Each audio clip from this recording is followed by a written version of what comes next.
The absolute worst thing you can do in the morning is the thing that everyone tells you that is the best thing to do in the morning. You ready for this? Having a good breakfast will start you off right, and that's a super healthy habit to do because you don't want to skip your breakfast if you want to be healthy. Breakfast is one of the worst things that you can do, and just hear me out before you click off, because I completely and utterly believe that this was true for many years, and most of my health problems after decades completely went away when I started skipping my breakfast. Here you are, you go to sleep at night, you're not eating through the night, you are actually fasting. And most people are fasting for 12 hours. They're not eating all night long. So how are they getting their food? Well, your liver is releasing stored glucose all night long. And everything works perfectly, right? Until you wake up and you stop that process. You shut the door on the liver and what it's doing. See, your liver is not just feeding your body glucose. It's actually in repair mode.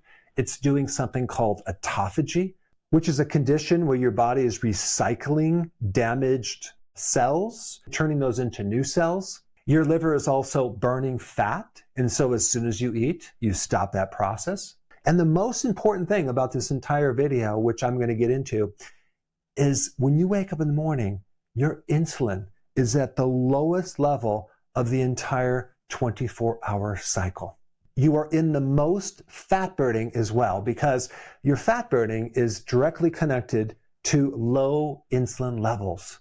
It is true that eggs and bacon are low carb, and this would be an acceptable breakfast if you just had eggs and bacon. Some people also do fruit and cheese, which is not the best. Other people might do smoothies and think that's a very healthy thing to do. But the problem with these two right here is there's just enough carbohydrates to stimulate insulin to start this little process that's going to happen through the day.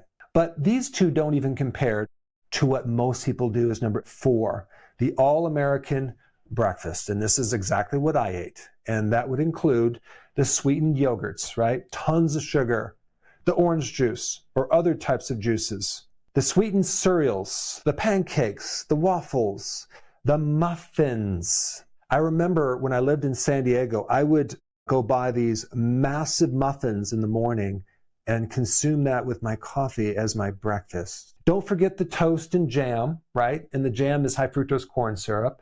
And what about hash browns? Or sometimes Pop-Tarts, right? You are creating such a blood sugar spike in the morning, like you completely bump your liver out of fat burning. You now set up your entire day for the blood sugar roller coaster ride, and you're going to feel it in your head. You're going to feel tired. A lot of people do consume these, but they also consume eggs and bacon at the same time. And they might think in their mind, as long as I'm having protein, I can also have some of these, right? Or maybe if I'm consuming these, the extra protein will help curb and lower my blood sugars. And it actually does. It does bring the sugar a little bit lower. But here's the problem. It does not bring your insulin levels lower, okay? Just the blood glucose levels. Your insulin level spikes not just with these carbohydrates, but also with the protein. That's right. Protein also increases insulin. If you combine protein and carbs, you create a doubling effect of the insulin. I know some of you are going to say, wait a second, how could you have a lower blood glucose level? Maybe you monitor that, but then have higher amounts of insulin. Well, it has to do with what protein does with food in your intestine. It actually slows down the assimilation of food in the intestine, so the blood sugar goes down, but in the background, you get this massive, massive spike of insulin. Insulin destroys your body 10 times more if it's very, very high. Is it creating damage? Yes, but it's not creating a diabetes damage until later when the insulin starts failing to work and now the blood sugar goes out of control. And so let's go through what happens to your liver if this insulin is high. First of all, you're not going to be able to burn fat, okay? Fat burning is going to be shut off, all right? So this breakfast, forget about losing fat. Are you going to be storing fat? Yes. Your body is going to be in a fat storing mode, and this is why your liver becomes fatty from this breakfast right here. You'll start to retain sodium, okay? You're going to start holding fluid, and if you just press into your foot, it might leave a little dent, possibly as a pitting edema. You're going to be hungry. Why are you going to be hungry? Because insulin triggers appetite. Insulin's going to also cause you to be inflamed. It's going to cause more visceral fat in the gut. It's going to cause the retention of iron, which is going to create more inflammation in the liver. It's going to bump you out of ketosis. So your body is now going to be dependent on refined glucose. So if you're going to have this breakfast, this sweetened, carved out breakfast, you're going to need to eat something. Probably just a little something sweet to get you by till lunch, right? And then this whole cycle starts over again. Because there's inflammation, you start developing fibrosis, that's scar tissue in the liver.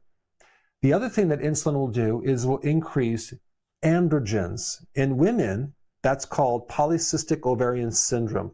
In men, you're going to see high levels of DHT. So they start losing their hair and they start having prostate enlargement. Other than that, they're perfectly fine. The other thing that's going to happen in this blood sugar roller coaster is right after lunch, you're going to feel tired and want a nap.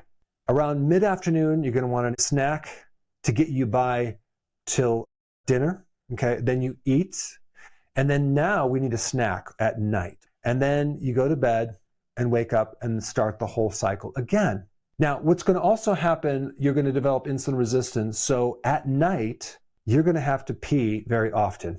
2, 3, 4, 5, 6, up to 10 times a night. I know people that have gotten up 15 times a night. Just think about what that does to their energy the next day.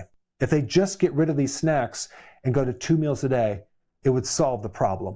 The other thing that all these refined carbs will do is increase cortisol. So it's going to start to put you more in a flight or fight mode, which you're going to be more in stress mode versus a calming state. So now that you understand that, what would be the best breakfast to do? Nothing. It should be no breakfast, okay? And I'm going to tell you why. If you just eat 2 meals a day with no snacks and go on a lower carb diet, it forces your body to burn ketones, which are the byproduct of fat, and it takes you away from depending on the calories from the next meal, and it gets your body to burn your own fat. So you can easily go from one meal to the next without being hungry. You can easily go from your dinner, that last meal of the day, all the way through the night to the next day. You won't be hungry in the morning, okay? And then you go right to your lunchtime, and then you have that as your first meal. What I did is I just did an eggs and bacon breakfast, but it wasn't until I got rid of the breakfast completely that I started to really improve my brain, improve my mental capacity, my mood, and especially my weight. I was 211 pounds, and I went down to 185. Now I'm like a 190. What I would recommend is first getting rid of these carbs, okay? Don't keep doing the carbs. If you lower the carbs, okay, then it's going to be easier to start tapping into your fat and make it from one meal to the next. And then when you wake up in the morning, just ask yourself, am I really hungry? And you're going to say, well, no, I'm not. Okay, good. Then don't eat. Don't eat if you're not hungry. Eat when you're hungry. So at first, you can go in the morning all the way till maybe 10:30 in the morning. Maybe you're hungry. Then eat then.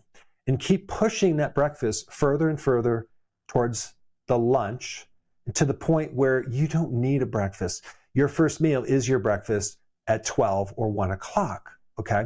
If you do that, so many wonderful things are going to happen to your liver especially. You're going to be able to get rid of the extra fat off the liver very quickly, probably within a few weeks.